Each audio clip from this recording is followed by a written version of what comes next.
નમસ્કાર કલમ યુદ્ધ સમાચારની સાથે હું છું આપની સાથે પાયલ બામભણિયા। તો જોઈએ આજના મહત્વના સમાચારમાં।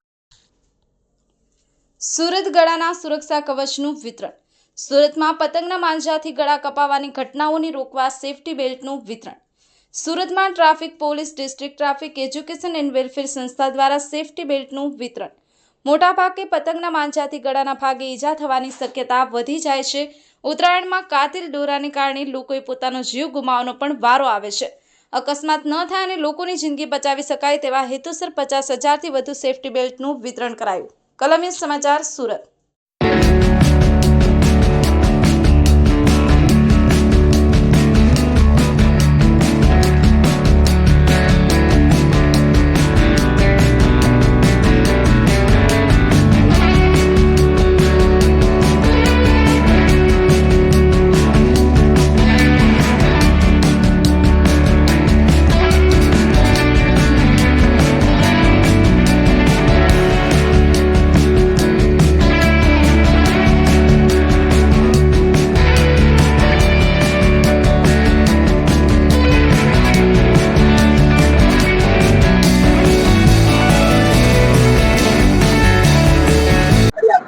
सर आपको नाम હું એસઆર ટંડેલ, મદદનીશ પોલીસ ઇન્સ્પેક્ટર, સુરત શહેર ટ્રાફિક શાખા।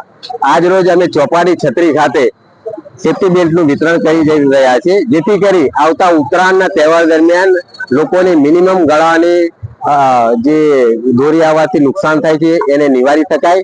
તેમજ લોકોને અમે અપીલ કરી રહ્યા છીએ કે હેલ્મેટ અવશ્ય પહેરે, જેથી કરીને પ્રાણઘાતક જે અકસ્માતો થાય છે નીચે પડવાથી એમાં ઘટાડો કરી શકાય અને પોતાનું જીવનને રક્ષણ મળી શકે। ક્યાં સુધી અભિયાન ચાલશે અને કેટલા સેફટી બેલ્ટનું વિતરણ કરાવવું? આ અભિયાન ઉત્તરાયણ સુધી તેમજ ઉત્તરાયણ પત્યા પછી પણ 2 દિવસ સુધી આ ચાલુ રહેશે। તેમજ અલગ અલગ સુરત શહેરના જે મેઇન જંકશન છે, પીપલોદ ચોક, આરઆર મોલ, વાય જંકશન, એવા અલગ અલગ જંકશનો પર સદંતર આ કાર્યક્રમ આજ રોજ પણ ચાલુ છે અને નિરંતર ઉત્તરાયણ પત્યા પછી પણ 2 દિવસ સુધી ચાલુ રહેશે। અને હાલ અમે 400 થી 500 જેટલા સેફટી બેલ્ટનું વિતરણ કરી ચૂક્યા છે। તેમ છતાં મેક્સિમમ લોકોને આવરી શકાય એ પ્રમાણે અમે બેલ્ટનું વિતરણ કાર્યક્રમ ચાલુ રાખશું।